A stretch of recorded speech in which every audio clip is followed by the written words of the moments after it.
And welcome back to Game Escape, here with part 3 of my look at my PlayStation 2 collection. And I mentioned in parts 1 and 2 that I did a lot of import gaming, and I mentioned a boot disc. And this is the boot disc. It is the Coder. It's a Swap Magic 3 Plus, the Coder edition. I actually have both. I've got the Coder and I guess this is just the regular Swap Magic. And this is what I use to play import games. Works, as I said, really, really well with the mod that I mentioned in the previous videos on the PlayStation 2 Slim.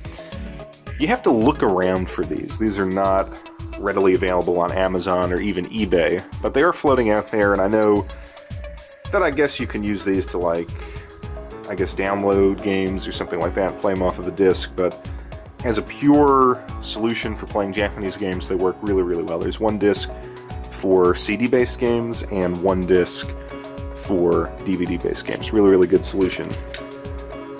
Alright, so the first game is Metal Gear Solid 2, Sons of Liberty, and I actually had this for the Xbox, the original Xbox, picked it up on the PlayStation 2, and it's, you know, it's not my favorite game in the series.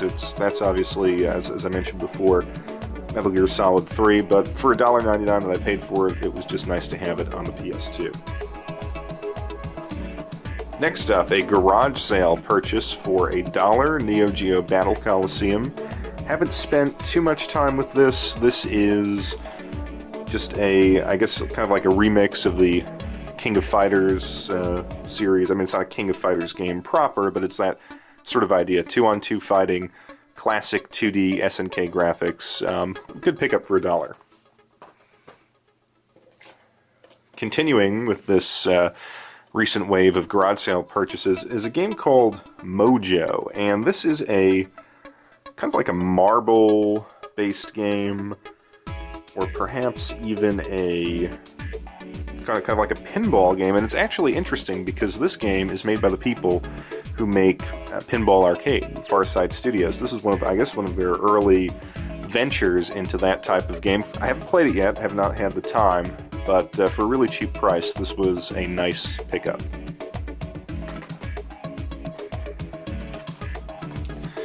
Another garage sale find, Syphon Filter, and so I have no idea what this game is about. I just bought it because I remember enjoying Syphon Filter on the PlayStation 1. If you've played this, let me know if it's worth looking at. Again, for $1 and the pleasant memories that it brought back, thought it wasn't a bad game. It wasn't a bad pickup anyway. Now, this section here is going to eventually move into RPGs, and I'll get a little bit more in-depth about that, but I think the first one that I have to talk about is Persona 3,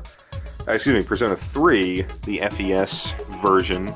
I talked about Persona 4 in the last video. This one is still sealed because I bought just the disc off of GameStop probably 4 or 5 years ago. Just a wonderful game. It's the game that kind of, I don't want to say got me back into RPGs, but it was just so different. I talked about how the Persona series really takes great pains to, I think, use traditional mechanics of JRPGs and just put them in a slightly, cast them in a slightly new format. And I just love Persona 3 for doing that. I kind of like it even better than Persona 4.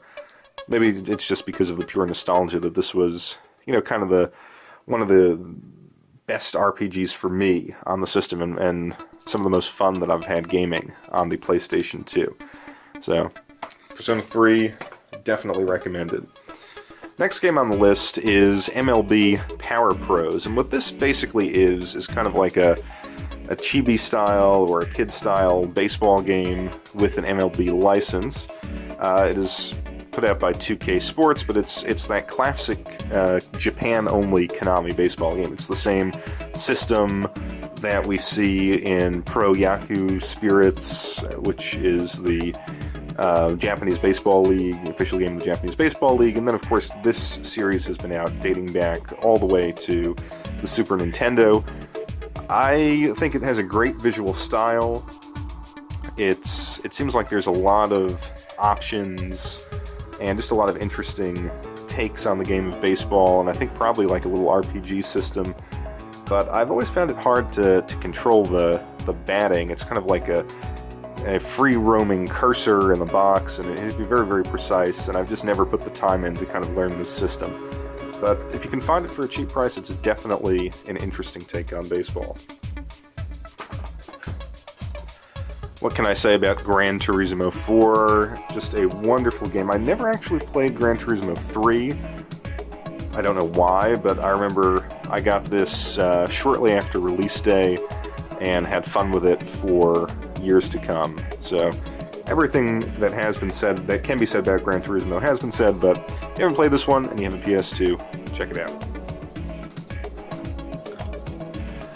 Pride Fighting Championships. This game was released back when Pride was in its heyday, I think. Yeah, this is 2003, I believe. And this game was just a lot of fun. This ran on the system that ran the early UFC games, and it really combined the striking and the wrestling and the strategy of the sport. It had, like the classic roster. Definitely had the Gracies, Wanderlei Silva. I think Sakuraba was in this one. I can't quite remember. I mean, it was hard, it was technical, but it was a really, really fun game. And this was, again, before they were bought out by UFC, so it's kind of a walk down memory lane if you liked this promotion back in the late 90s, early 2000s.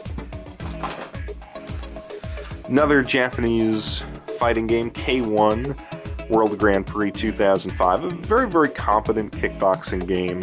Great damage modeling on the fighters. I always actually kind of liked watching K1, and this just has all of the stars of that promotion. It's a simple game, really, but very, very competent at portraying this sport, and ultimately very fun. You can have the actual 16-man tournaments. Takes a long time to get through, and if you can find this floating around out there, and you have a means of playing import games, and you like Japanese martial arts, definitely a good game. Sticking in that vein, we have King of Colosseum 2. I kind of talked about how I didn't like King of Colosseum 1, both the red and the green discs. This game has a better visual presentation. I don't know if it has quite as many wrestlers, but the wrestler models are better, but it is still incredibly, incredibly hard. That having been said, I played it probably a little bit more than I did King of Colosseum 1. And I actually paid maybe $30 to import this. I mean, I'm happy to have it because I'm, as you can probably guess, a fan of wrestling games, but just way too tough, and I don't think that Fire Pro wrestling mechanic translates that well into the 3D space.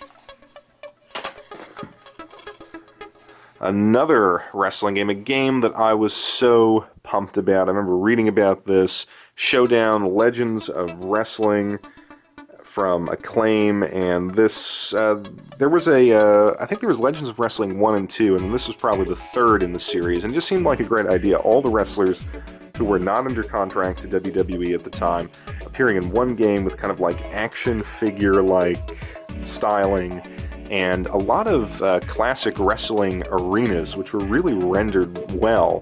The problem was the gameplay was as bad as you could possibly get, and I've tried to come back to this game time and again, but it's too bad. It is one of the worst wrestling control systems ever created. The hit detection is awful, but the aesthetic is great.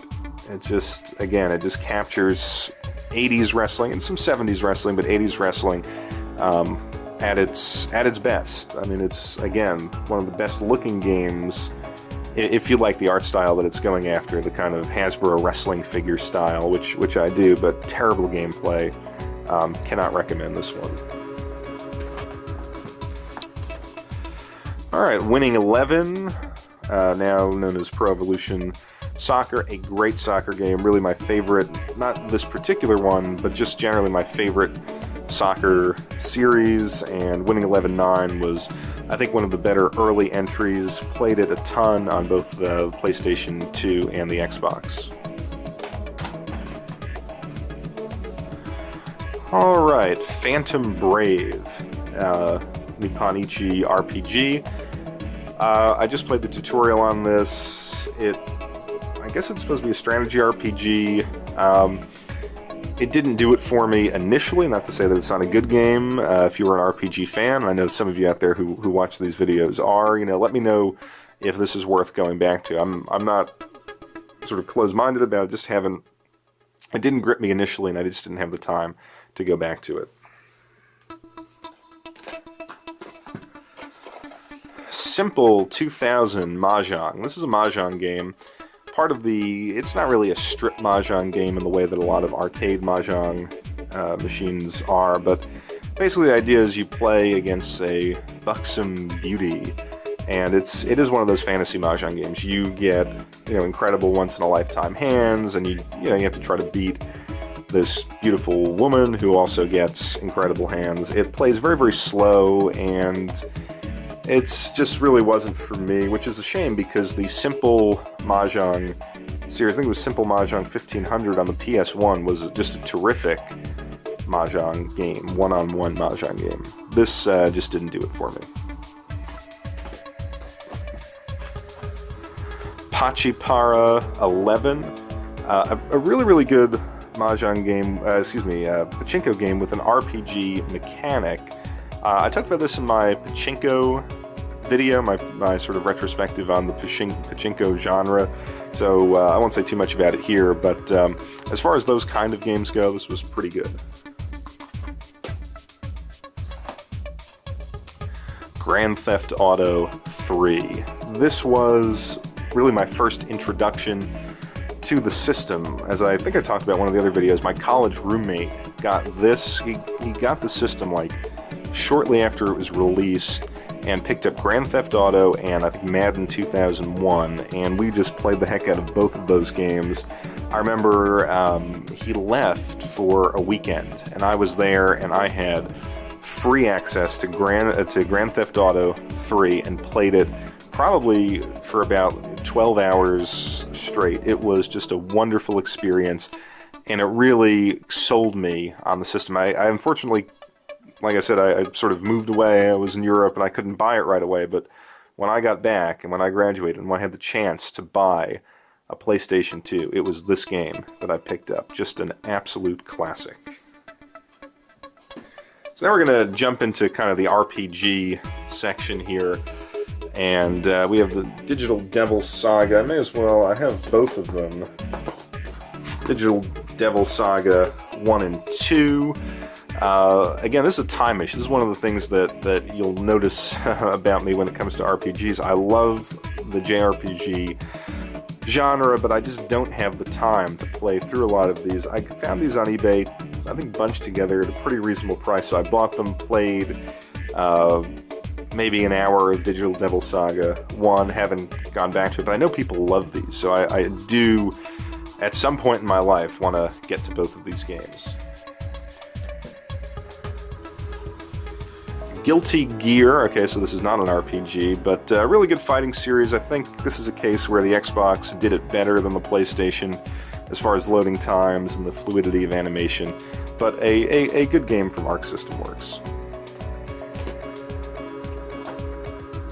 Shin Megami Tensei Nocturne. I really wanted to pick up as many of the Shin Megami Tensei games as I could on the PlayStation 2. Obviously this one is sealed. I just never got around to it. Again, I know a few of you out there are big JRPG fans, so let me know about this game. Is this something that I should play immediately, or can I hold off on it? I've held off on it for a while, but yeah, I'm still happy to have it in my collection, have the opportunity to play it one day. Katamari Damacy, I think it's an example of the fact that the PlayStation 2 was one of those systems for which developers really put out different and experimental types of games, and you could release, game in the US like this, and it still was able to gain a foothold. And the first one was just really pure fun. It's what video games should be about. I really, really love the first Katamari Damacy.